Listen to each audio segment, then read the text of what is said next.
Good evening, everyone. Am I audible to all of you?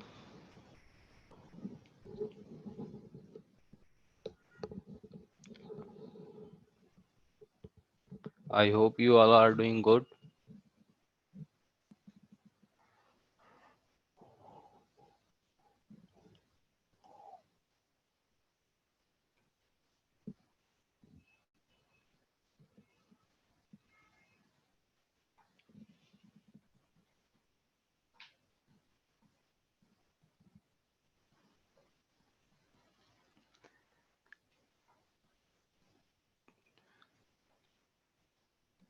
सबने होली खूब अच्छे से एंजॉय की होगी, खूब प्रैक्टिस करी होगी।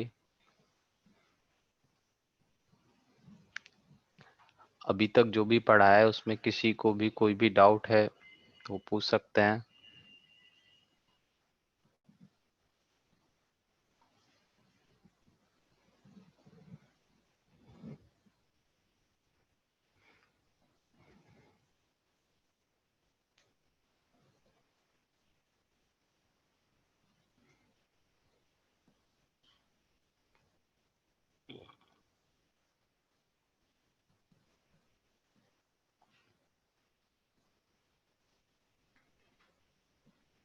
ओके,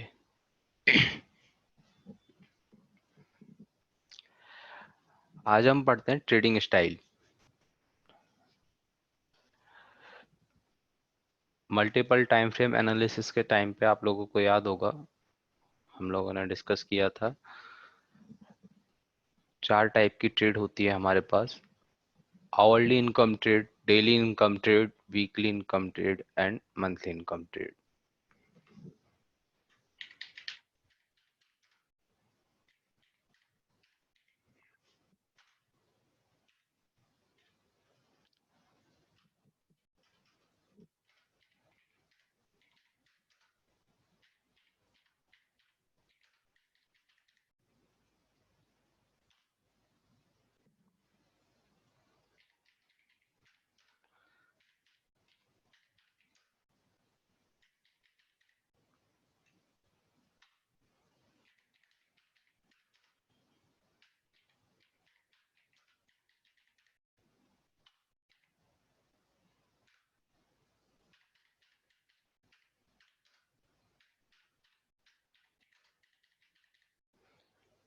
ये 4 टाइप्स की ट्रेड हम करते हैं: hourly income trade, daily income trade, weekly income trade and monthly income trade.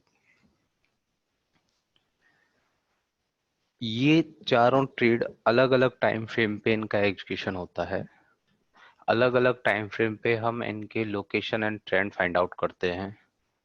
उसी के अकॉर्डिंग हम लोग ट्रेड प्लान करते हैं कि हमें लॉन्ग करना है या शॉर्ट करना है। इन चारों टाइप ट्रेड्स के कुछ एडवांटेज होते हैं, कुछ डिसएडवांटेज होते हैं।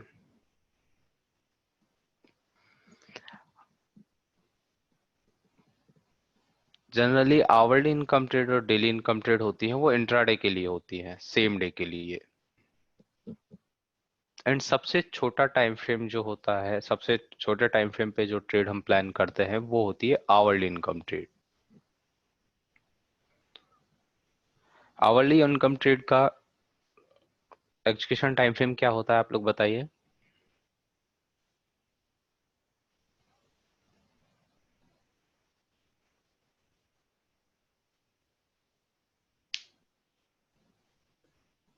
5 मिनट।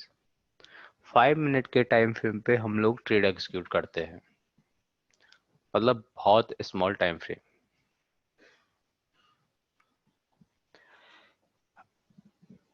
अब यदि टाइम फ्रेम यदि बहुत छोटा है तो प्राइस की रेंज भी बहुत छोटी ही होगी।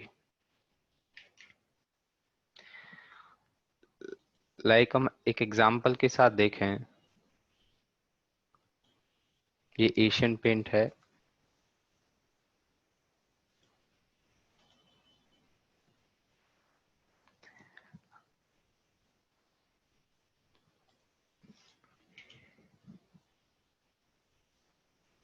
ये मेरे पास एक ड्रॉप बेस रैली करके डिमांड जोन है।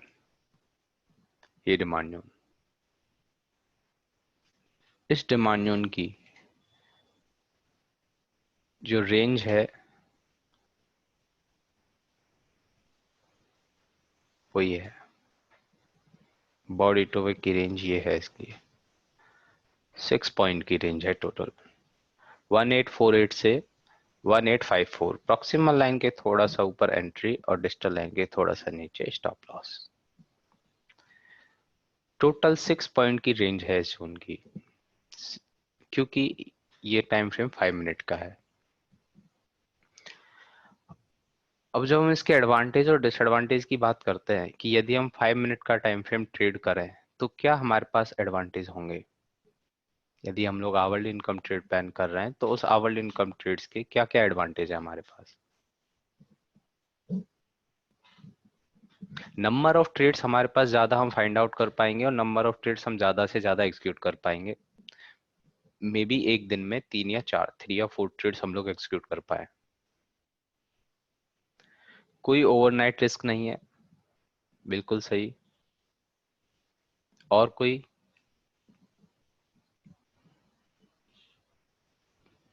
Less brokerage and less margin, क्योंकि इंट्राडे में सारे ब्रोकर्स लिमिट देते हैं, काफी अच्छी लिमिट मिलती है।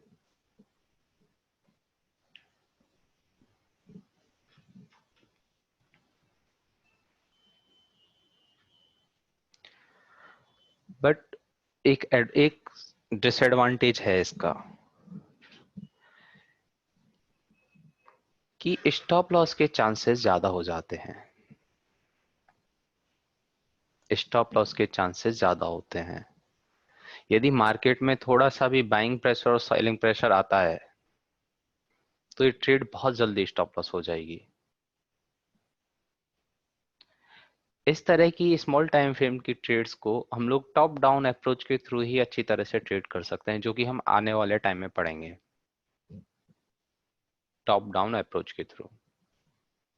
यदि वो क्लियर है तो हम सेफली इनको ट्रेड कर सकते हैं। बट फिर भी ये जो हम रेंज देख रहे हैं इसमें बहुत कम बाइंग के ऑर्डर्स होंगे, क्योंकि ये पूरी रेंज जो है 2 कैंडल से मिलकर बनी हुई है और दोनों 5 5 मिनट्स की कैंडल है, मतलब 10 मिनट में जितने भी पेंडिंग ऑर्डर्स होंगे वो इसके अंदर है। यदि थोड़ा सा भी सेलिंग प्रेशर आता है तो ये लेवल ब्रेक हो सकता है, क्योंकि इसकी रेंज बहुत छोटी है। इस वजह से स्टॉप लॉस के चांसेस थोड़े से ज्यादा हाई रहते हैं।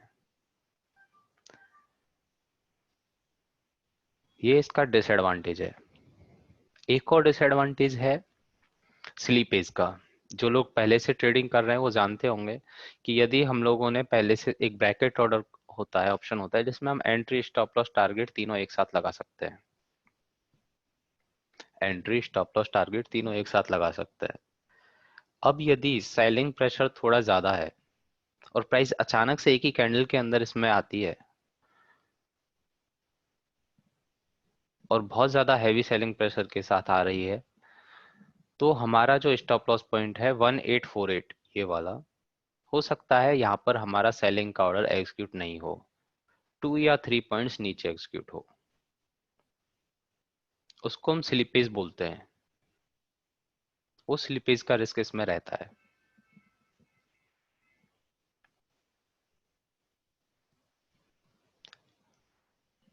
रिस्क को तो हम इसमें रिस्क मैनेजमेंट के थ्रू कवर कर सकते हैं कि पर ट्रेड कितना रिस्क हो। यदि 1000 हम लोग पर ट्रेड रिस्क ले रहे हैं और ये 2 3 पॉइंट नीचे स्लिपेज की वजह से ऑर्डर एग्जीक्यूट होता है हमारा स्टॉप लॉस के केस में, तो 200 300 रुपीज का हमें ज्यादा लॉस होगा उसमें। ये होता है स्लिपेज। स्लिपेज और रिस्क जो है स्मॉलर टाइम फ्रेम होने की वजह से ज्यादा होता है, हैवी सेलिंग और बाइंग प्रेशर की वजह से प्राइस का स्टॉप जो अपने जोन है उसका स्टॉप लॉस हो सकता है। बस यही दो मेजर डिसएडवांटेज हैं। एडवांटेज ये है number of trades, less brokerage, less margin, और ट्रेड का ओवरनाइट रिस्क नहीं है सबसे बड़ा। गैप अप या गैप डाउन का कोई भी रिस्क नहीं है।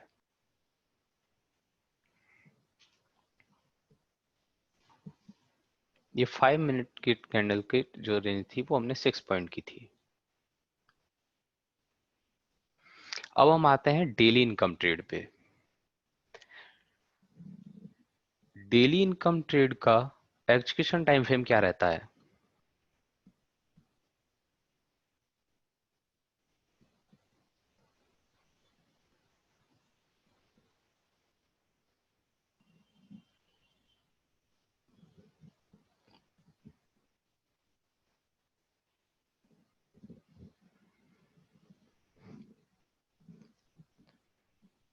75 मिनट, 125 मिनट जो टाइम फ्रेम वो वीकली इनकम ट्रेड का रहता है। डेली इनकम ट्रेड का 10 मिनट रहता है, और सॉरी 15 मिनट।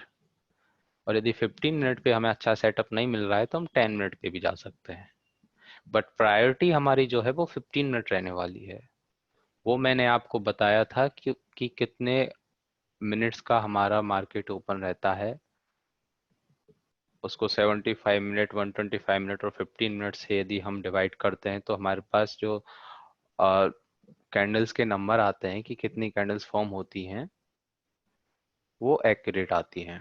उसमें ऐसा नहीं कि 5 मिनट की, 3 मिनट की, या फिर और छोटे टाइम फ्रेम की या थोड़े बड़े टाइम फ्रेम की कोई भी कैंडल मिक्स होके एक्चुअल रिजल्ट नहीं दे रही हो, जैसे 240 में 60 में हुआ था।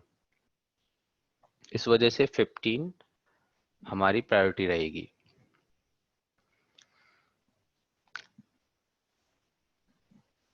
डेली इनकम ट्रेड की रेंज जो होती है वो इससे थोड़ी सी ज्यादा होती है आवल इनकम ट्रेड से।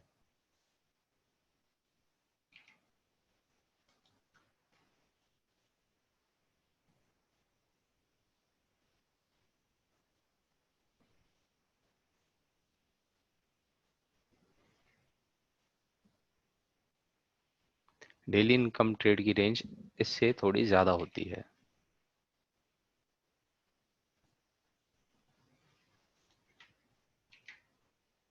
नहीं किए,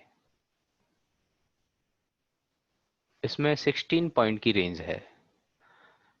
तो आवरली इनकम ट्रेड के मुकाबले जो डेली इनकम ट्रेड होती है वो कम रिस्की रहती है।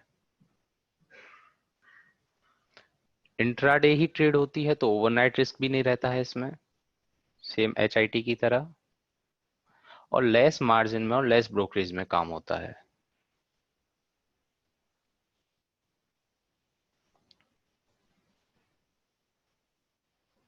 एडवांटेज और डिसएडवांटेज अप्रोक्स दोनों के सेम सेम हैं।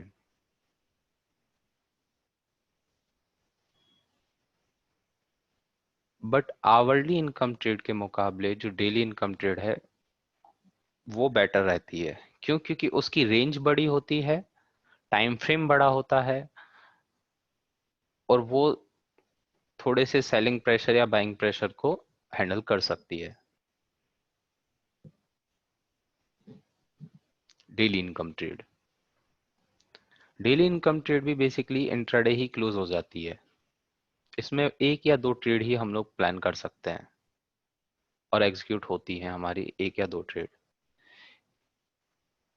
किसी किसी केस में हमें कोई ट्रेड, एक आध सिंगल ट्रेड नेक्स्ट डे के लिए कैरी करनी होती है। जैसे 230 के आसपास यदि कोई ट्रेड में एंट्री मिली एंड 315 तक और 330 तक उसका रिजल्ट नहीं आया, और हमें ओवरऑल मार्केट की पिक्चर अच्छी लग रही है, हमारे फेवर में लग रही है, तो हम उसको ओवरनाइट कैरी कर सकते हैं। बट रिस्क ओवरनाइट वाला है कि गैप अप या गैप डाउन होने का। बट हमें ओवरऑल मार्केट के सेंटिमेंट्स पता हैं, तो उसका आइडिया लेकर हम लोग उस ट्रेड को जो है नेक्स्ट डे के लिए कैरी कर सकते हैं।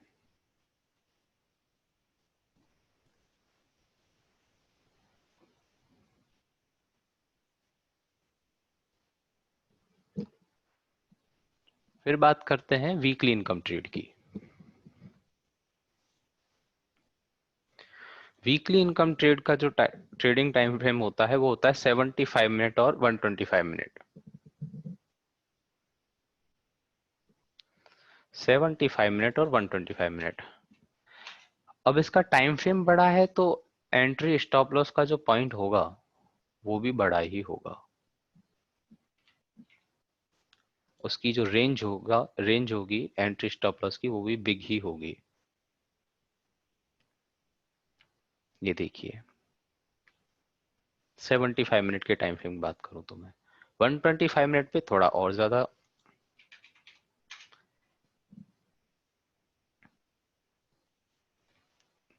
यदि मैं इसको ड्रॉप बेस बेस रैली लूं तो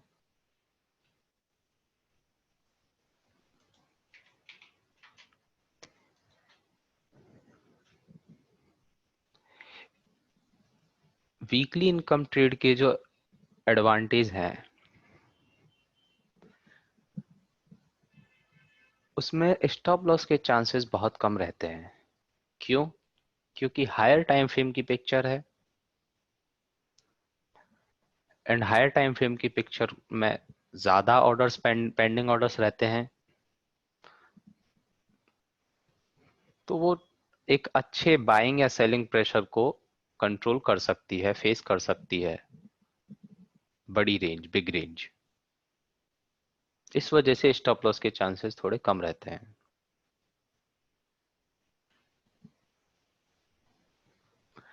और हमें पोटेंशियल प्रॉफिट मिलने के चांसेस उसमें ज्यादा रहते हैं। क्यों? क्योंकि जो हमें पूरा ओवरऑल ट्रेंड होता है कि यदि प्राइस इस जोन में आने के बाद हम 2 3 4 दिन तक उसको रख सकते हैं। क्यों? क्योंकि यहाँ पे ज्यादा पेंडिंग ऑर्डर थे, तो हम लोग अच्छे ट्रेंड का इसका जो है एडवांटेज ले सकते हैं। इस वजह से हमें 3:1, 4:1, 5:1 के जो रेशियो वाले जो प्रॉफिट्स होते हैं, जो ट्रेड्स होती हैं, वो जनरली वीकली इनकम ट्रेड ही होती है, एंड मंथली इनकम ट्रेड। तो ये हमें एक एडवांटेज है। और ट्रेड्स हमें कम मिलती है, वीक में 2 या 3, वीक में 2 या 3 ही ट्रेड हमें मिल पाती हैं,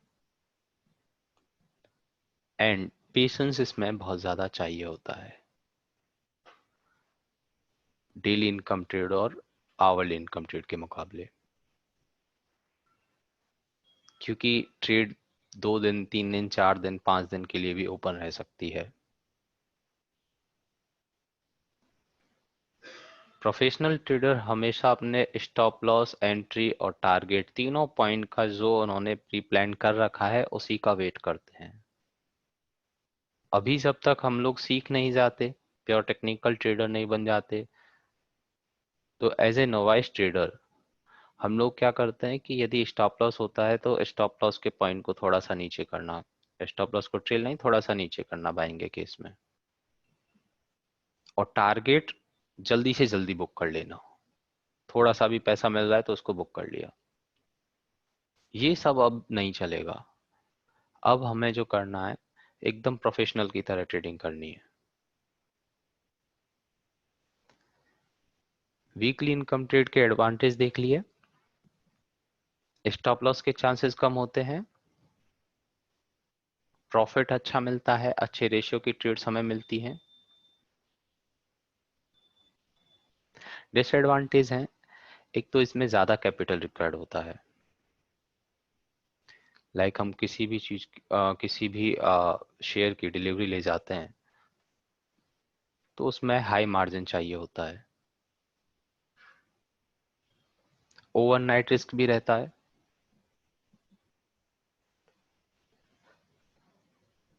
और यदि हम बड़े ब्रोकर के साथ ट्रेड कर रहे हैं तो उसमें ब्रोकरेज भी हैवी रहती है। बट आजकल जीरोदा और ये 5 पैसा जो भी हैं वो डिलीवरी में भी बहुत कम ब्रोकरेज लेते हैं। बट वीकली इनकम ट्रेड जो है वो डेली इनकम ट्रेड और आवरली इनकम ट्रेड से काफी बेटर है और काफी सेफ है। फिर आता है मंथली इनकम ट्रेड पे। मंथली इनकम ट्रेड का जो टाइम फ्रेम रहता है, एग्जीक्यूशन टाइम फ्रेम, वो रहता है डेली।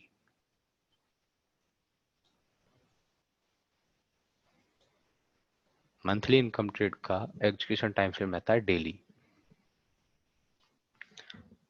अब डेली के टाइम फ्रेम में जो कैंडल्स होती हैं वो एक दिन की एक कैंडल होती है, तो उसकी रेंज भी बहुत बड़ी होती है, उसके स्टॉप लॉस होने के सबसे कम चांसेस रहते हैं। ऐसा नहीं कि थोड़े से भी सेलिंग प्रेशर से स्टॉप लॉस हो जाए, या थोड़े से भी बाइंग प्रेशर से स्टॉप लॉस हो जाए। प्राइस पूरी पूरी तरह से फाइट करती है वहां पे उस रेंज में। क्यों? क्योंकि उसी के अकॉर्ड टाइम फ्रेम के अकॉर्डिंग ही उसमें पेंडिंग ऑर्डर होते हैं। बिग टाइम फ्रेम है तो ज्यादा पेंडिंग ऑर्डर है, स्मॉल टाइम फ्रेम है तो कम पेंडिंग ऑर्डर है।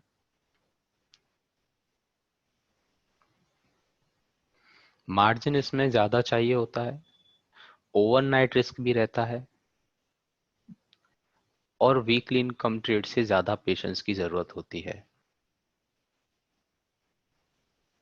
क्योंकि कोई भी ट्रेड 10 डेज, 15 डेज, 20 डेज भी चलती है।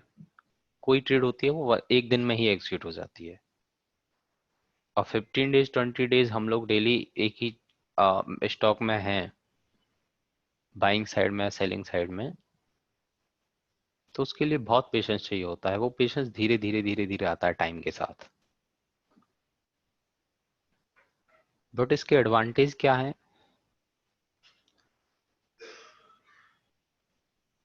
कि एक तो स्टॉप लॉस होने के चांसेस कम होते हैं, स्टॉप लॉस होने के चांसेस कम होते हैं, और वीकली इनकम ट्रेड से भी अच्छा रिवॉर्ड रेशियो इसमें मिलता है।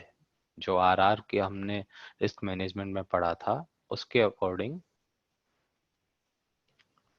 इसमें हमें अच्छा आरआर मिलता है, 4:1, 5:1, 6:1।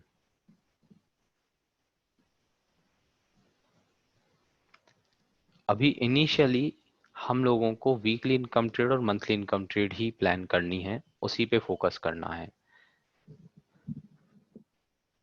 जब सारी क्लासेस कंप्लीट हो जाएंगी तो आपको धीरे धीरे अपने आप पता लग जाएगा कि हमें hourly income trade and daily income trade कब प्लान करनी है। टॉप डाउन अप्रोच के थ्रू हम लोग जो है hourly income trade, daily income trade plan करेंगे, और वो बहुत अच्छे से ट्रेड कर, वो एक खुद के डिसिप्लिन के ऊपर भी डिपेंड करता है कि हमें क्या सूट हो रहा है। किसी को hourly income trade, daily income trade बहुत अच्छे से सूट होती है, आज क्या किया कंप्लीट, और एंट्री स्टॉप लॉस टारगेट जो भी है आज के आज हो गया, हमें ओवरनाइट रिस्क देखना नहीं।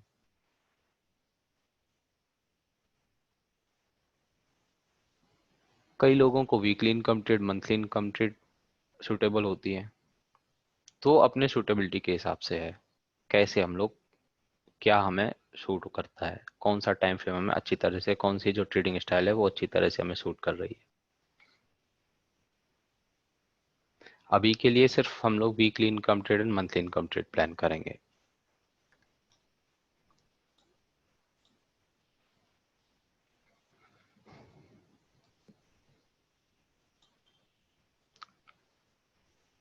Weekly income trade and monthly income trade, daily income trade hourly बाद में प्लान करेंगे।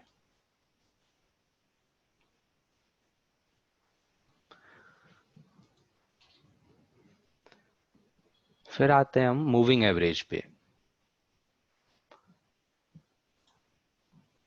हम लोग 50 मूविंग एवरेज तो देख ही रहे थे ट्रेंड के लिए, कि ट्रेंड हम लोगों को 50 सिंपल मूविंग एवरेज से पता कर रहे थे कि ट्रेंड अप है, डाउन है, साइडवेज है।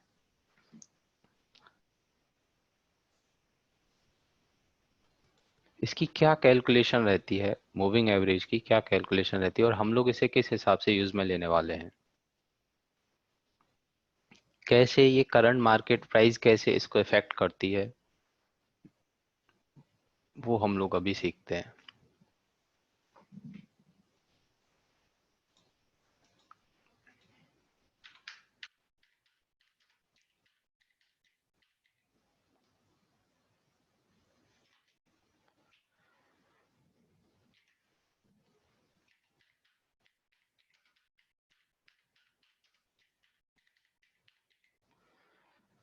सबसे पहले सिंपल मूविंग एवरेज, इसकी शॉर्ट फॉर्म होती है SMA, सिंपल मूविंग एवरेज। एक ग्राफ से मैं आप लोगों को एक्सप्लेन करता हूँ ये।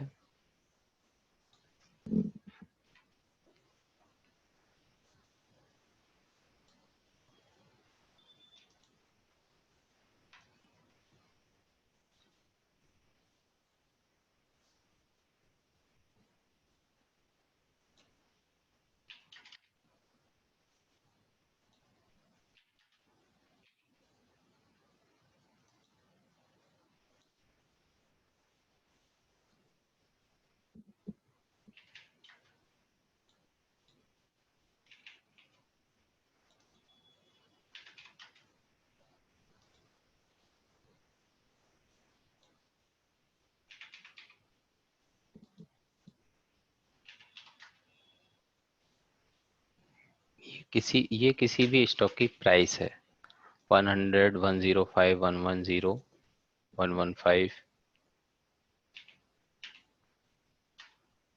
100 से 140 की, ये किसी भी स्टॉक की रेंज है, प्राइस की रेंज 100 से 140।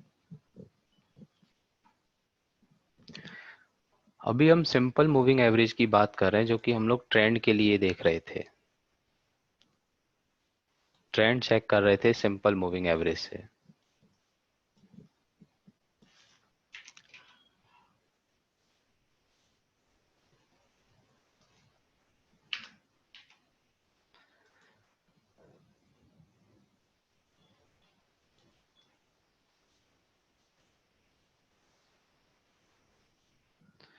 फिफ्टी डेज का मैंने यहाँ पे मूविंग एवरेज जो है वो प्लॉट किया है। 50 डेज मूविंग एवरेज का मतलब है कि जो ये करंट मूविंग एवरेज वाली, ये जो करंट मूविंग एवरेज है, ये 50 डेज की क्लोजिंग से इफेक्ट करेगा। ओवरऑल 50 डेज की क्या क्लोजिंग रही है और उसका एवरेज क्या रहा है, सिंपल मूविंग एवरेज।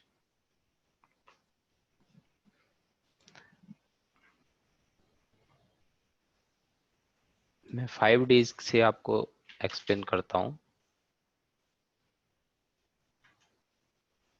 सपोज कीजिए कि 5 डेज की मेरे पास जो क्लोजिंग प्राइस है वो 100, 100, 100, 100 सेम है।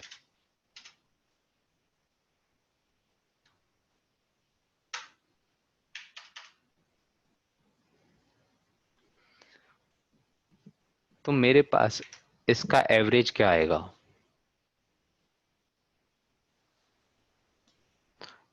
Total 500 divided by 5 equal to 100। 5 days की क्लोजिंग 100, 100 है मेरे पास, सेम क्लोजिंग है। उसका जो मेरे पास एवरेज निकल के आया है वो है 100।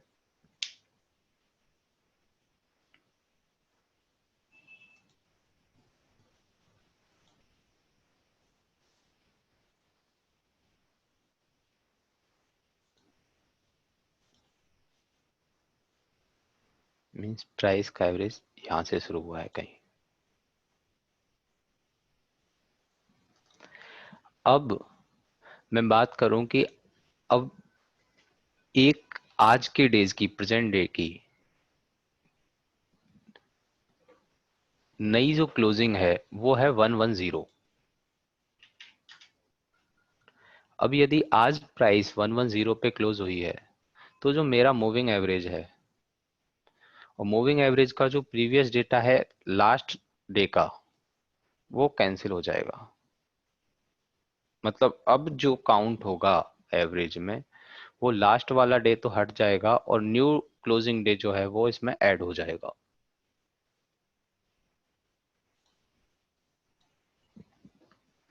अब नया क्लोजिंग के अकॉर्डिंग इसका जो एवरेज है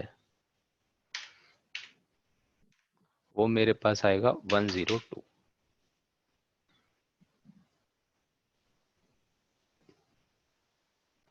क्यों? क्योंकि प्राइस ने प्रीवियस डेटा से, प्रीवियस क्लोजिंग से ऊपर क्लोजिंग दी है, और ऊपर क्लोजिंग देने के बाद उसका एवरेज जो आया है वो 102 आया है। यदि यहीं पे क्यों? क्योंकि प्रीवियस जो डेटा हटा है यहां से वो 100 हटा है, जो हमने स्किप किया है वो 100 किया है, और ऐड किया है 110।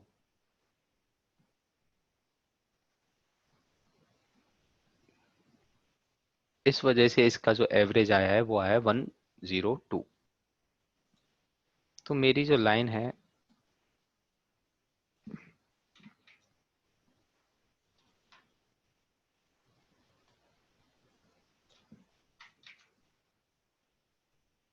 ऐसे होगी कहीं ना कहीं यहाँ पे। ये ये मेरा 102 का ये पॉइंट होगा। अब यदि नेक्स्ट डे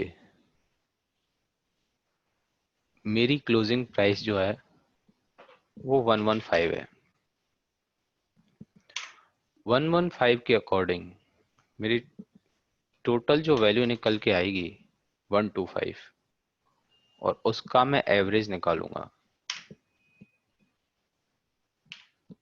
उसका एवरेज मेरे पास निकल के आएगा 105।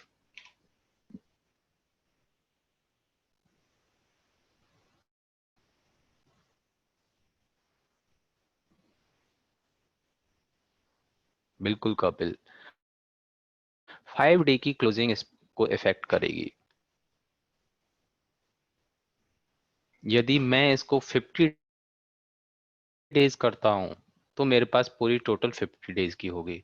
अब यदि आज का दिन 51, आज का मैं काउंट करूंगा, आज की क्लोजिंग का, तो मेरा जो लास्ट का पहला दिन था वो इस हट जाएगा और आज के दिन की क्लोजिंग उसमें ऐड हो जाएगी। और कल का करूंगा तो फिर उससे पहले जो उसके बाद जो था वो हट जाएगा और कल वाला ऐड हो जाएगा। जैसे जैसे नया दिन ऐड, नया दिन क्लोज होता है, नई कैंडल क्लोज होती है, उसमें वो नया डेटा ऐड होता है और प्रीवियस डेटा हट जाता है।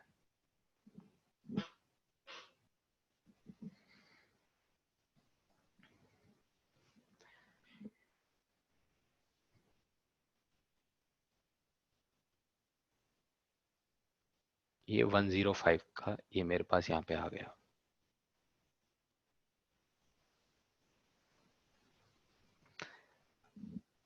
अब नेक्स्ट डे यदि मेरी प्राइस 100 पे क्लोज होती है,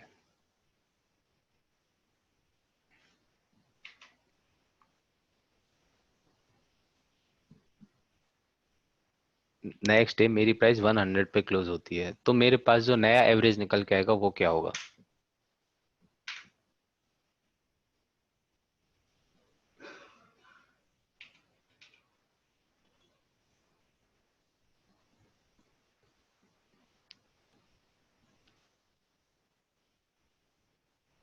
बताइए आप लोग मुझे कि नया एवरेज क्या होगा? 105।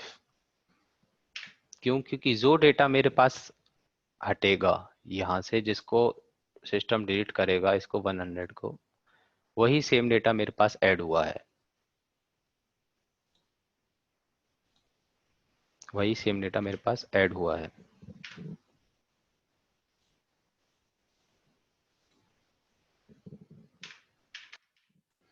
तो मेरा जो मूविंग एवरेज वाली लाइन है वो थोड़ी सी साइडवेज हो जाएगी यहीं पे, उसी रेंज में रहेगी, सेम रेंज में। अब यदि यहाँ पे मेरी क्लोजिंग प्राइस नीचे की साइड होती है, क्लोजिंग प्राइस नीचे की साइड होती है, तो नीचे वाले नंबर जब स्मॉलर नंबर जो है इस मूविंग एवरेज में ऐड होंगे, यदि 100 से नीचे होती है और यहां से 100 जाता है, तो 105 से भी नीचे एवरेज आ जाएगा। 105 से भी नीचे की तरफ एवरेज आ जाएगा। क्यों? क्योंकि स्मॉलर नंबर ऐड हुआ है और जो बिग नंबर है वो बिग नंबर वहां से हट गया है। इसी के according 50 days moving average, 20 days जो भी हम इसमें ऐड करते हैं वो इसी के अकॉर्डिंग वर्क करता है।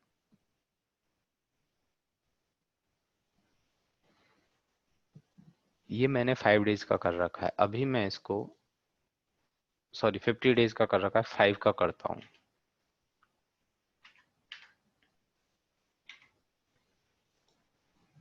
देखिए कैंडल्स के बिल्कुल पास में हो गई है ये, जो मूविंग एवरेज वाली लाइन है वो कैंडल के बिल्कुल पास में है। 1 2 3 4 5, ये 5 डेज में प्राइस यहां से, यहां ओपन होने के बाद यहां पर इसकी क्लोजिंग है। अब इसमें कंटिन्यूअसली हायर नंबर्स जो है वो ऐड होते रहे हैं। तो इसका लाइन कलर जो है इस लाइन का वो ग्रीन है। और उससे पहले की मैं बात करूं, 1 2 3 4 5, तो कंटिन्यूअसली इसमें यहाँ से डाउनफॉल आया है, नीचे के नंबर इसमें ऐड होते गए हैं। तो यहाँ पे ये पूरा का पूरा ये रेड कलर है और प्राइस क्लियरली बता रही कि ये डाउन ट्रेंड है, ये डाउन ट्रेंड और ये अप ट्रेंड।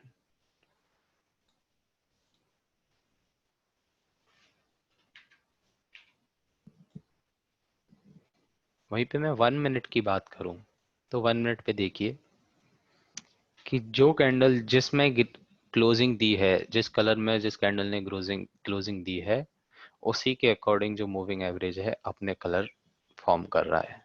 ये आज इसने थोड़ा सा ग्रीन में दी तो ग्रीन है, उससे पहले रेड, उससे 4 5 डेज जो है ग्रीन, फिर रेड रेड, सेम एक ही रेंज।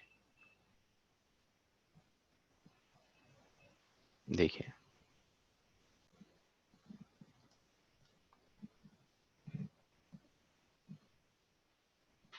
ये यहाँ पर ये कैंडल तो रेड बनी है क्योंकि इसकी ओपनिंग यहाँ पर, क्लोजिंग यहाँ पर थी, बट इसके अकॉर्डिंग ये यहाँ पर इसने गैप अप दिया था, इस वजह से ग्रीन है।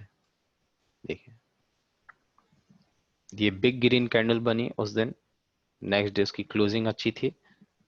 देखिए ये कितनी अच्छी तरह से शार्प अप मूव आया है मूविंग एवरेज में।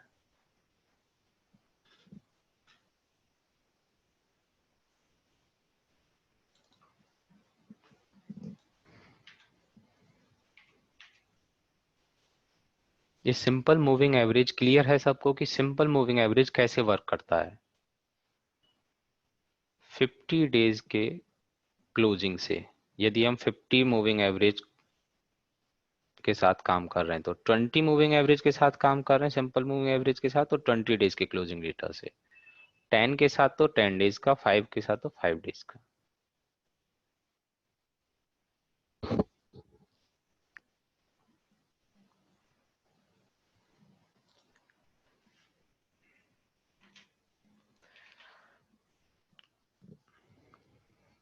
दूसरा वाला जो मूविंग एवरेज है वो है एक्सपोनेंशियल मूविंग एवरेज।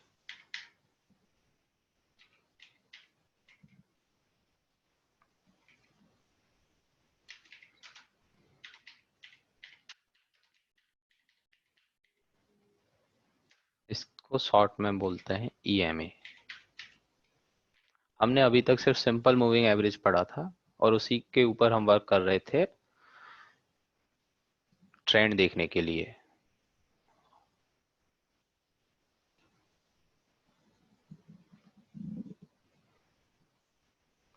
हमें जो है 50 मूविंग एवरेज ही अभी काम में लेना है।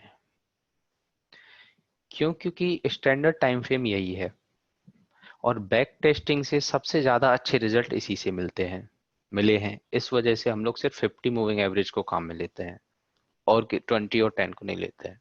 बहुत सारे लोग करते हैं और स्मॉलर टाइम फ्रेम पे, 10 पे, 20 पे, बट हम लोग जो करेंगे ट्रेडिंग में, इसमें जो आगे पढ़ने वाले हैं, जो भी इसके यूजेस रहेंगे वो 50 पे ही रहेंगे।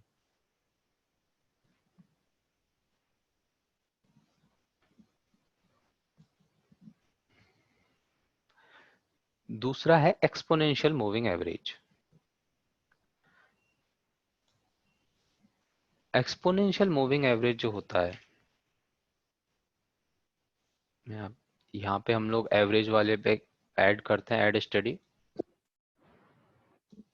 एस फॉर स्टडी,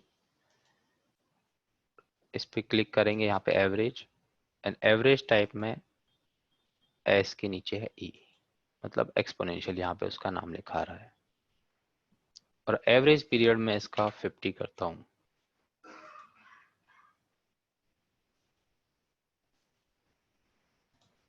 इसका कलर चेंज करता हूँ जैसे कि कंफ्यूजन नहीं हो।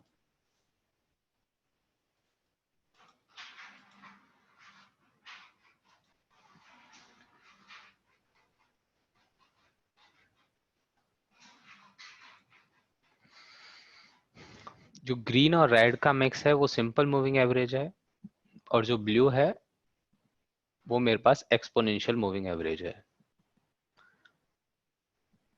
अब मुझे इन दोनों में आप बताइए क्या डिफरेंस आपको, मेजर डिफरेंस इनमें दिख रहा है।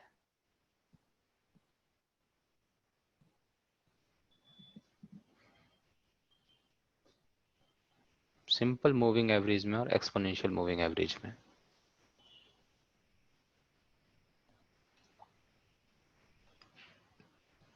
Blue line is closer to CMP।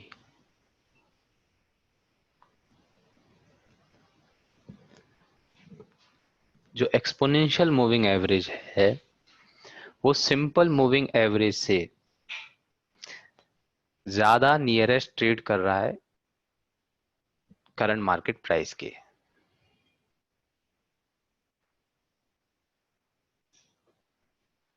Exponential moving average current market price और कैंडल्स के ज्यादा नियरेस्ट ट्रेड कर रहा है।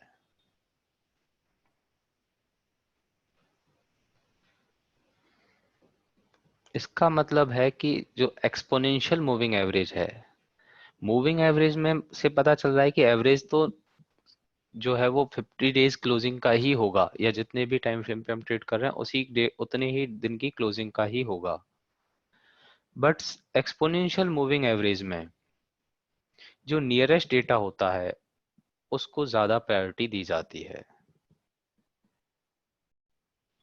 जैसे हम इसकी बात करें, ये 5 डेज पे हमने ये कैलकुलेशन करी थी। एक्सपोनेंशियल की कैलकुलेशन पे नहीं जाएंगे, ये बहुत बड़ी कैलकुलेशन हो जाएगी। आप सिर्फ इतना समझ लीजिए कि यदि 5 डेज का हमारे पास डेटा है उसमें से नियरेस्ट 2 डेज को ज्यादा प्रायोरिटी दी जाएगी। ऐसा फिक्स नहीं रहता, 2 दिन को ही दी जाती है, बट नियरेस्ट जो प्राइस होती है उसको ज्यादा प्रायोरिटी दी जाती है। अब उसको ज्यादा प्रायोरिटी दे रहा है तो ये जो लाइन है एक्सपोनेंशियल मूविंग एवरेज की, वो करंट मार्केट के पास है, यदि हम सिंपल मूविंग एवरेज से कंपेयर करें तो।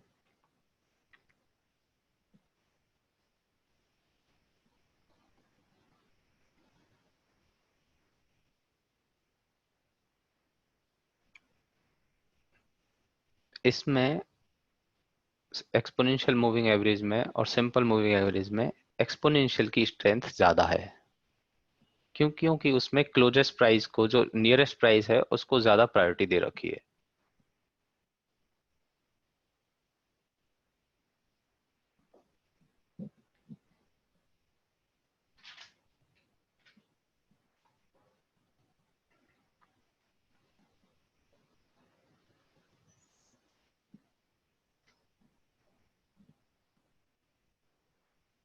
तीसरा जो मूविंग एवरेज है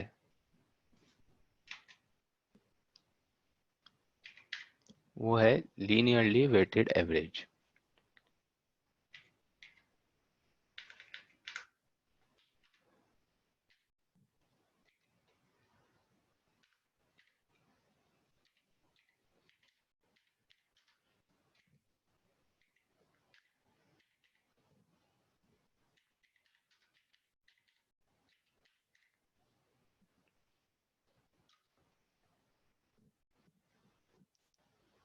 इसको शॉर्ट में LWMA भी बोलते हैं।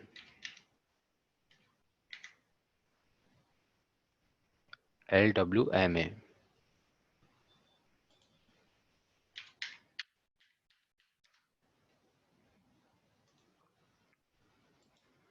इसको ऐड करने के लिए एस, एस फॉर स्टडी, वही एवरेज, और यहाँ पे W।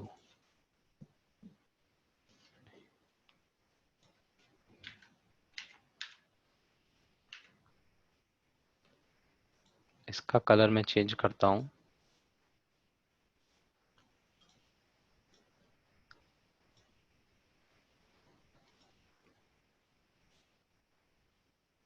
ये,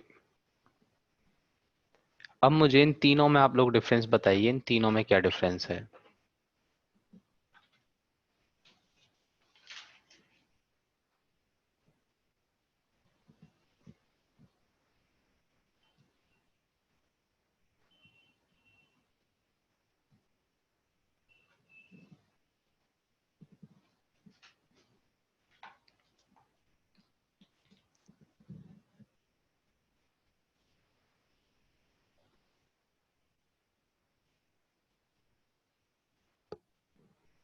वेरी नियर टू CMP।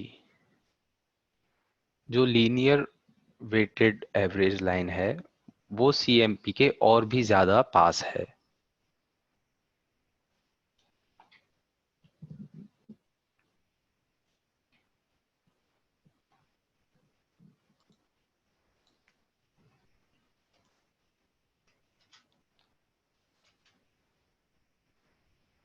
क्यों? क्योंकि उसमें लीनियर वेटेड मूविंग एवरेज में सिंपल मूविंग एवरेज और एक्सपोनेंशियल मूविंग एवरेज से ज्यादा नियरेस्ट जो क्लोजिंग प्राइस है उसको ज्यादा प्रायोरिटी दी जाती है।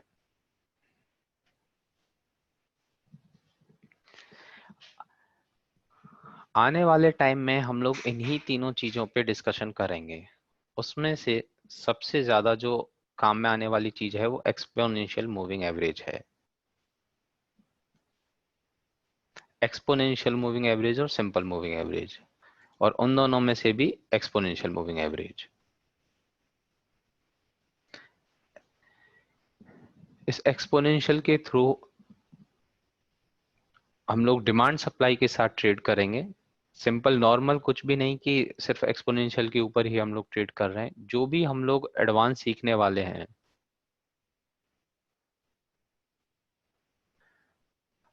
उन सब में हम लोग डिमांड सप्लाई के साथ ही इन सारी एप्लीकेशन का यूज करेंगे। जो लोग ट्रेडिंग पहले करते हैं या थोड़ा बहुत टेक्निकल जानते हैं उनको पता होगा गोल्डन क्रॉसओवर, डेथ क्रॉसओवर ये क्या होते हैं। उन गोल्डन क्रॉसओवर, डेथ क्रॉसओवर को ही हम लोग आगे पढ़ने वाले हैं।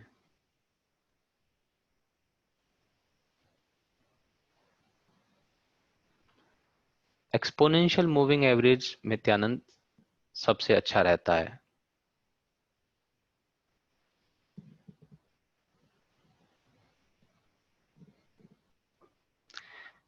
एल्गो ट्रेडर जो होते हैं वो एल्गो ट्रेडर भी एक्सपोनेंशियल मूविंग एवरेज के थ्रू ट्रेडिंग करते हैं। और गोल्डन क्रॉसओवर, डेथ क्रॉसओवर जो फॉर्म होते हैं वो एक्सपोनेंशियल मूविंग एवरेज के थ्रू ही फॉर्म होते हैं। और उन सारे क्रॉसओवर को डिमांड सप्लाई के साथ कैसे हम लोग ट्रेड करेंगे वो आगे सीखने वाले हैं हम लोग आने वाली क्लासेस में।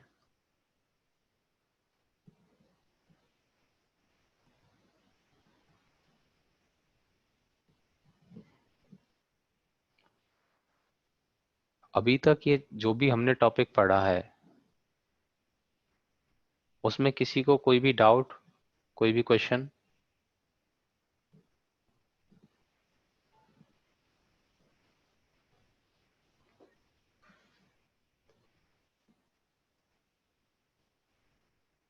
दीक्षा, जो मूविंग ये एक्सपोनेंशियल एवरेज के बेस्ट टाइम फ्रेम होते हैं वो 50 और 20 होते हैं।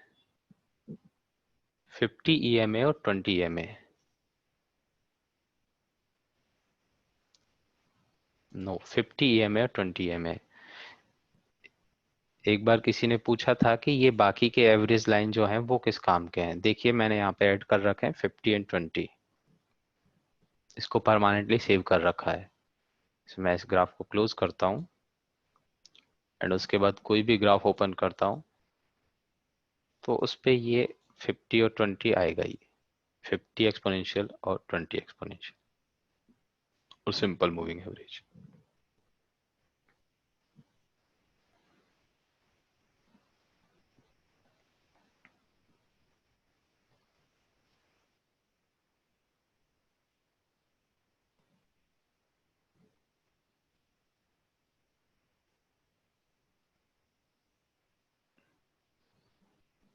सिंपल अभी हम लोग सिर्फ ट्रेंड के लिए ही काम में लेंगे। सिंपल मूविंग एवरेज को सिर्फ ट्रेंड के लिए ही यूज में लेंगे कि ट्रेंड देखने के लिए। बट आने वाले टाइम पे हम एडवांस ट्रेंड एनालिसिस पढ़ेंगे जिसमें हमें पहले से ही पता लग जाएगा कि प्राइस इस रेंज में आएगी तो इसका क्या ट्रेंड रहने वाला है, प्राइस वो रेंज तोड़ेगी तो इसका क्या ट्रेंड रहने वाला है। वो बिल्कुल इससे अलग होगा। वो बिल्कुल इससे अलग होगा।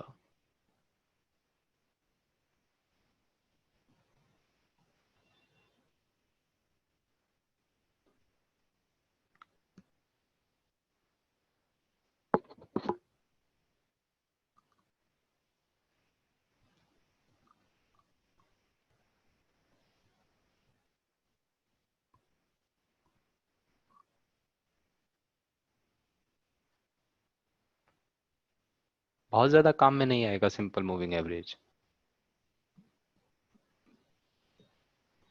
बहुत ज्यादा काम में नहीं आने वाला है। सबसे ज्यादा 20 एक्सपोनेंशियल और 50 एक्सपोनेंशियल काम में आएगा। ये सारी की सारी चीजें जो सिर्फ और सिर्फ एग्जीक्यूशन टाइम फ्रेम पे ही काम में आने वाली हैं। अब हम जो भी क्लासेस लेंगे वो हम अपनी ट्रेड को, अपने सेटअप को कैसे 3:1, 4:1, 5:1 का बनाएं, जिससे हमें अच्छा रिवॉर्ड मिले। अच्छे से अच्छा पोटेंशियल वाला ट्रेड कैसे फाइंड आउट करें, क्योंकि डिमांड सप्लाई तो हमें बहुत सारे मिल जाते हैं। एक ही ट्रेड में देखें तो डिमांड सप्लाई तो हमें बहुत सारे मिल जाते हैं। जैसे हमने पढ़ा था क्लोजिंग, कि यदि किसी प्राइस की क्लोजिंग अच्छी हो तो वो बहुत अच्छा होता है ऑड एंड आंसर के बाद। तो ऐसे ही जब लोग हम आगे वाली क्लासेस पढ़ेंगे तो उनमें सिर्फ और सिर्फ एजुकेशन टाइम फ्रेम पे ही काम होगा।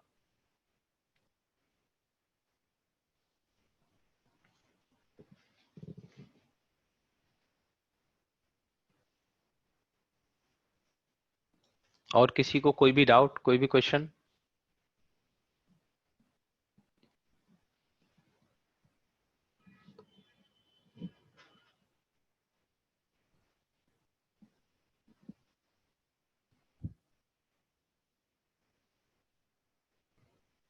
जी शिवम, क्लास खत्म हो गई, आज का टॉपिक इतना ही था, मूविंग एवरेज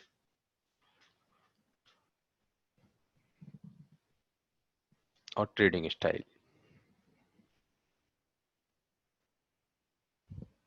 हाँ शिवम, बताइए।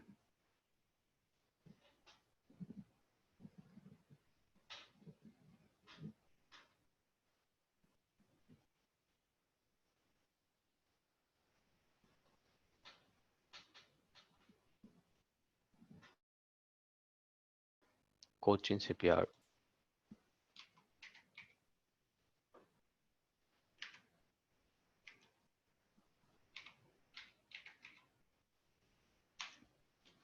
शायद इसका 17-18 में आईपीओ आया था। अभी ये ऑल टाइम लो पे चल रहा है, और ऑल टाइम लो पे जब कोई भी डिमांड सप्लाई नहीं हो और शेयर आईपीओ का हो, उसमें ज्यादा कैंडल फॉर्म नहीं हुई हो, तो उसको आइडेंटिफाई करना थोड़ा सा मुश्किल होता है। क्योंकि यहाँ पे नीचे कोई भी डिमांड जो नहीं है, कैसे भी हम नहीं कह सकते कि नीचे कहाँ पे अच्छी बाइंग थी, कहाँ पे अच्छी सेलिंग थी, क्या है, कहाँ से प्राइस ऊपर गई थी।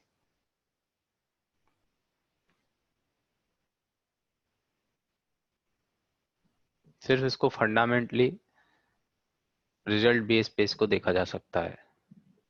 किस रेट में है आपके पास ये?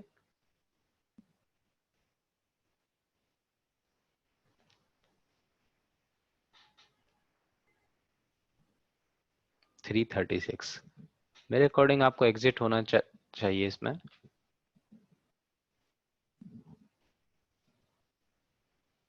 और डिमांड सप्लाई के अकॉर्डिंग ट्रेडिंग, अभी जो भी इन्वेस्टमेंट करने हैं लॉन्ग टाइम शॉर्ट टर्म, वो सब कुछ डिमांड सप्लाई के अकॉर्डिंग करने चाहिए। ये आपने शायद इन क्लासेस से पहले लिया होगा। अभी इसमें कुछ भी नहीं कह सकते प्राइस कहाँ तक जा सकती है।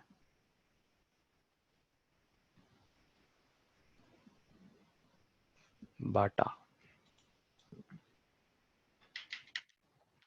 बाटा इंडिया बहुत अच्छा है, इसमें सारे डिमांड सप्लाई बहुत अच्छी तरह से फॉलो होते हैं।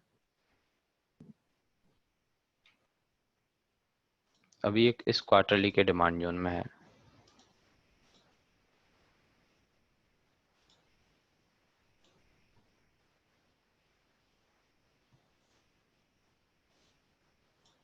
इसकी बॉडी में आने वाला है।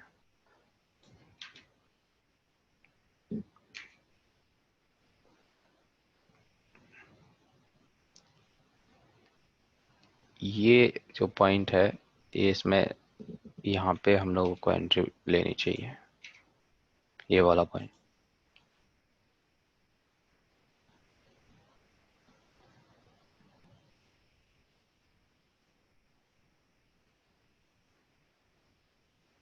इसमें एंट्री के बाद ये ऊपर जा सकता है।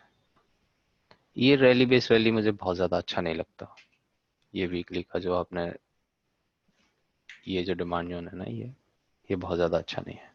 यहाँ से प्राइस रिवर्स हुई थी, देखिए, और इसने अच्छी खासी ऊपर क्लोजिंग दी और प्राइस को नए ऑल टाइम हाई तक पहुंचाया था। उसके बाद जब लौट के आ रही है तो यहाँ से ऊपर जा सकती है, ये वाला एरिया।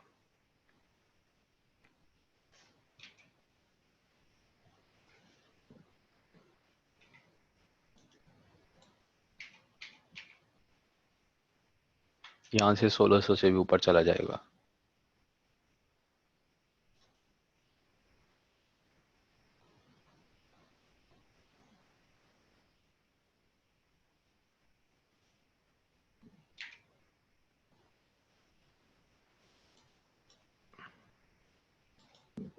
अच्छा डिमांड जोन है, इसने क्लोजिंग भी इसके ऊपर दी थी, ऑल टाइम हाई पे प्राइस को पहुंचाया था। इसको हम लोग लोकेशन माने, डेली पे ट्रेंड इसका अप है, और 75 मिनट पे भी कुछ ना कुछ अच्छा डिमांड या सप्लाई डिमांड जोन होगा, 75 मिनट या 125 मिनट। आई थिंक इसने पूरा टारगेट दे दिया है, ये रैली बेस रैली।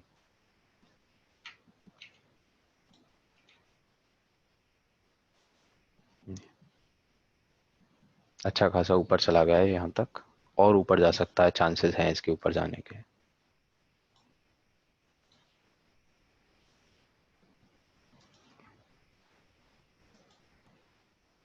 पूरा 2:1 नहीं दिया है, बट ऊपर तक जा सकता है। डेली का supply zone, opposing supply zone अभी इसका है नहीं कोई दूर दूर तक, और आज जिस हिसाब से इसने रैली दिखाई है फुल स्ट्रेंथ के साथ, तो ये और ऊपर जा सकता है अभी यहाँ से।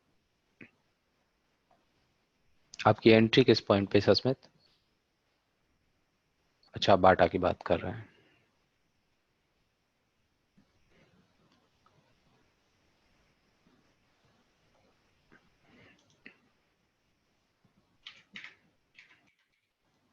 हिंदुस्तान लोअर और ऊपर जा सकता है। निफ्टी फार्मा,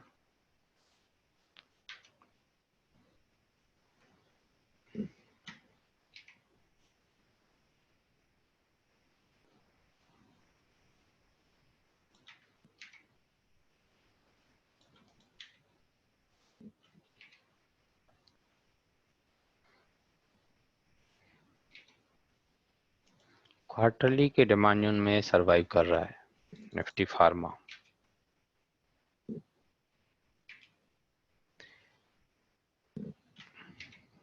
वीकली के इस डिमांड जोन में यदि पूरी तरह से एंट्री दे देता, ये जो ड्रॉप बेस रैली है,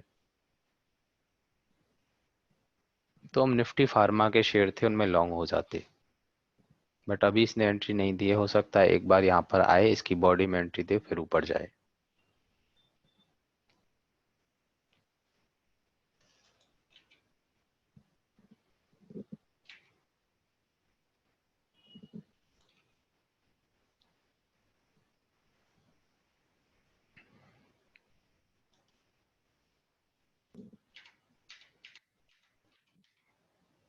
टाटा मोटर्स मंथली के डिमांड जोन को इसने ब्रीच कर दिया है,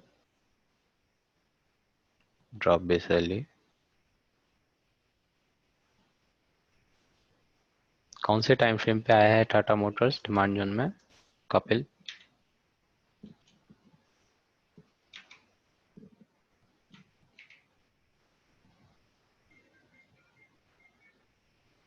मंथली ये डिमांड जोन ऑलरेडी इसको ब्रीच कर चुका है, इसको इसको इसने तोड़ दिया है।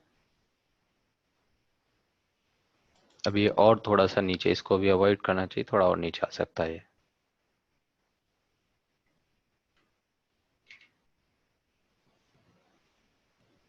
वेट करना चाहिए अभी।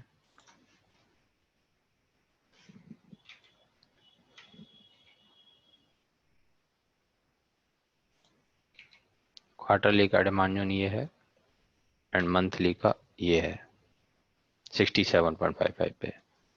वेट करना चाहिए अभी इसमें, क्योंकि ट्रेंड इसका बहुत डाउन है।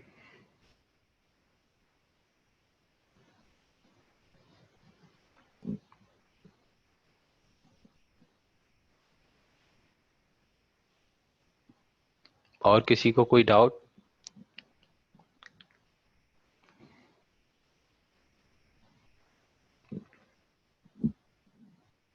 प्रैक्टिस करो कपिल, हो जाएगा। अभी तो आधी क्लासेस हुई हैं, बहुत क्लासेस बाकी हैं। धीरे धीरे धीरे धीरे आपको सब कुछ समझ में आने लगेगा। कौन सा डिमांड जोन चलेगा, कौन सा सप्लाई जोन चलेगा, कहाँ से रिएक्ट होगी प्राइस। प्रैक्टिस तो कीजिए ही आप, अभी से प्रैक्टिस और बढ़ा दीजिए। यदि आपको लगता है कि और ज़्यादा प्रैक्टिस करनी चाहिए तो प्रैक्टिस कीजिए। कि मंथली का डिमांड जोन ने सप्लाई जोन को के ऊपर क्लोजिंग नहीं दे पाया था, और ना ही ये पूरे मूव के ऊपर, तो ये ज़्यादा सरवाइव नहीं कर पाया। इसकी क्लोजिंग को देखें तो कुछ दिनों तक प्राइसेस ने रोक के रखी, बट ज़्यादा दिन तक नहीं कर पाया था survive. All right everyone, bye bye, good night, take care.